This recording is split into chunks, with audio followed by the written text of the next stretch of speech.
Assalamualaikum warahmatullahi wabarakatuh dan salam sejahtera. Kembali lagi bersama saya Zahir Asna dalam YouTube channel Zahir Asna. Okey, dalam video kita pada hari ni saya nak share dengan korang semua pasal momen yang bagi saya best lah dalam Detective Conan episod yang ke-1024, iaitu momen di mana Heiji Hattori koyak dengan Conan Edogawa ataupun Shinichi Kudo. Sebelum ni dah beberapa video kita asyik bincang pasal Magic Kaito je kan. So kali ni kita back to Detective Conan pula lah. Yang mana hari ni saya akan ceritakan dekat korang semua serba sedikit tentang episod yang ke-1024 yang bagi saya yang menarik. So tanpa melengahkan masa lagi, sebelum tu kepada korang yang tak subscribe, jangan lupa untuk subscribe. Kepada korang yang dah subscribe, terima kasih saya ucapkan. Jom kita mulakan video kita pada hari ini.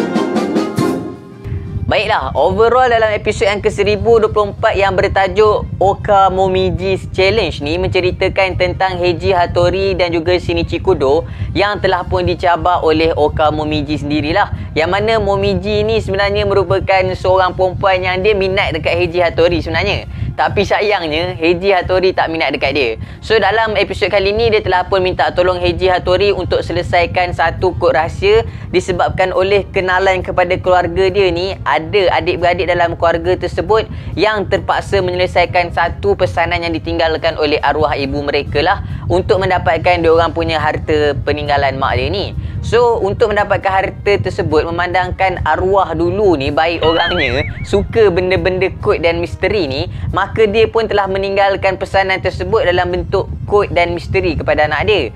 Satu masalah jugalah tu kan. Jadi dia punya family punya kenalan ni pun minta tolonglah Oka Momiji ni untuk selesaikan kod tersebut. Dan orang yang first kali dia terfikir tak lain tak bukan adalah Heiji Hattori lah. Sebab Heiji Hattori kan dia detective of the West. So bila dia nak minta tolong Heiji Hattori mula-mula macam tak berapa nak layan sangat si Oka Momiji ni. Tapi Oka Momiji ni kata dia nak minta tolong orang lain lah kalau Heiji Hattori tak nak kan. Kod-kod siapa yang ada detektif yang boleh selesaikan kes cepat juga yang dia kenal. Tak silap dia kata ada seorang yang nama Shinichi Kudo yang dia pernah jumpa sebelum ni bersama dengan Heiji Hattori. So bila Heiji dengar nama Shinichi Kudo, Heiji ni memang tak boleh kalah dengan Shinichi Kudo kan. So dia pun kata dekat Momiji Oka ni, dia kata dia akan menyelesaikan kes tersebut sebelum daripada Shinichi Kudo selesaikan lagi.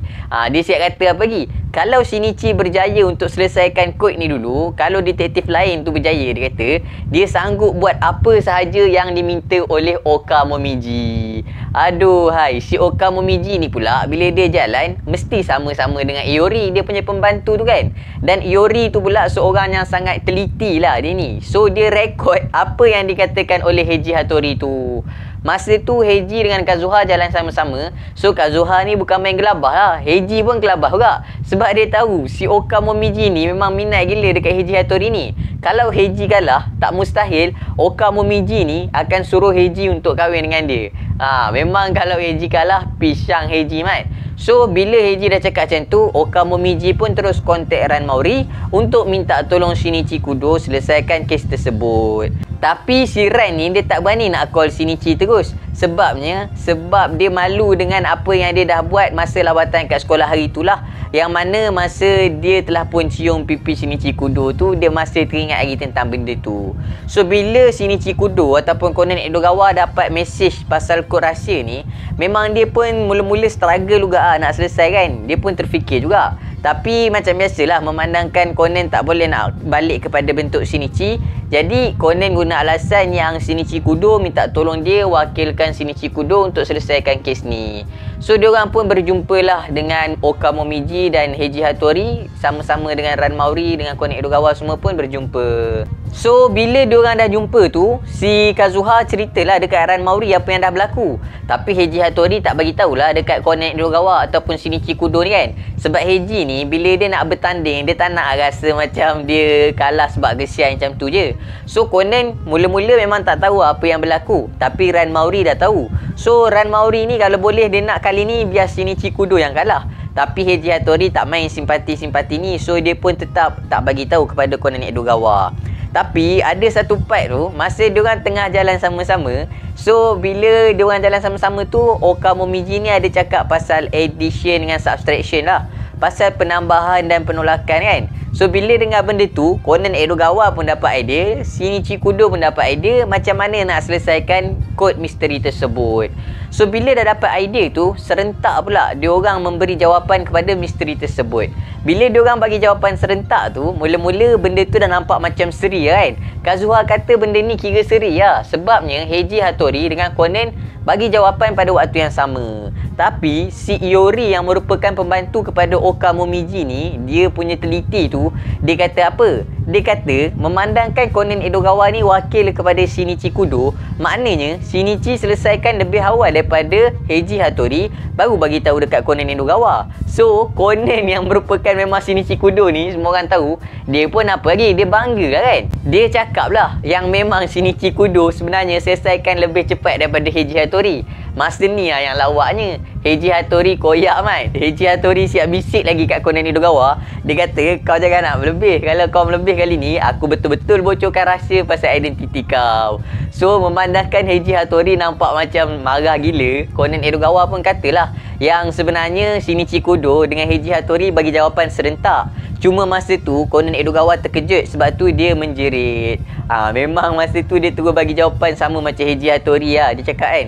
So sebenarnya dia orang kira seri. So bila dah berjaya menyelesaikan kes tersebut, dia pun pergilah ke tempat rahsia yang dimaksudkan dalam mesej tersebut.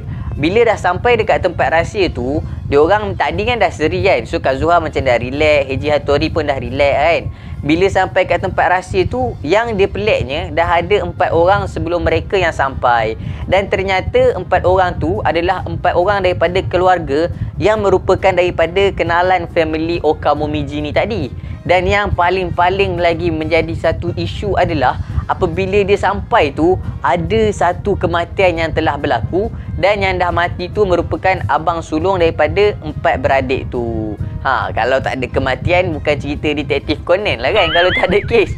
So bila dah berlaku kematian tu, muncullah lagi satu kes baru. Bila dah ada kes baru depan mata Oka Momiji, depan mata Ranmauri, Kazuha, Heiji dan juga Conan Edogawa dengan Iori ni, masa ni Oka Momiji ambil kesempatan lah. Dia kata kali ni siapa yang betul-betul dapat cari siapakah pembunuh tu dulu, dialah pemenang yang sebenarnya, yang menentukan sama ada Heiji Hattori ataupun Shinichi Kudo yang akan menang hari ni.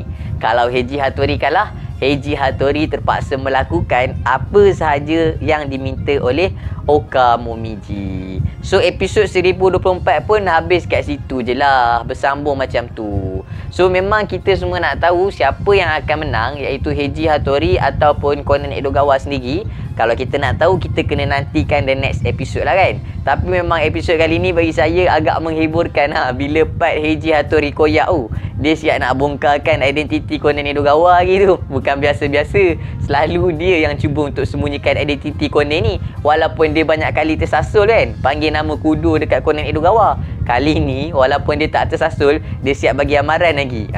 Tapi dia tak bagi tahulah Conan Edogawa apa yang berlaku sebenarnya, sebab dia nak menang dengan bermaruah. So kalau korang nak tahu macam mana, nantikan perkembangan seterusnya dalam episod yang akan datang. InsyaAllah nanti saya akan kongsikan dekat korang semua lagi. Mungkin saya akan buat sebelum episod tu keluar untuk kepada korang yang eager nak tahu sebagai spoiler. Ataupun mungkin saya akan buat selepas episod tu keluar lah. InsyaAllah saya tengok macam mana keadaan yang saya mampu hasilkan. So kepada korang rasa part mana yang paling enjoy dan paling lawak lah dalam episod yang ke 1024 ni? Korang boleh drop je dekat ruangan komen di bawah korang punya pendapat sendiri. Terima kasih saya ucapkan kepada korang yang sudi menonton sehingga ke akhir video. Dan sekiranya saya ada sebarang kekurangan, saya minta maaf. Akhir kalam dari saya, tiada Tuhan selain Allah. Assalamualaikum warahmatullahi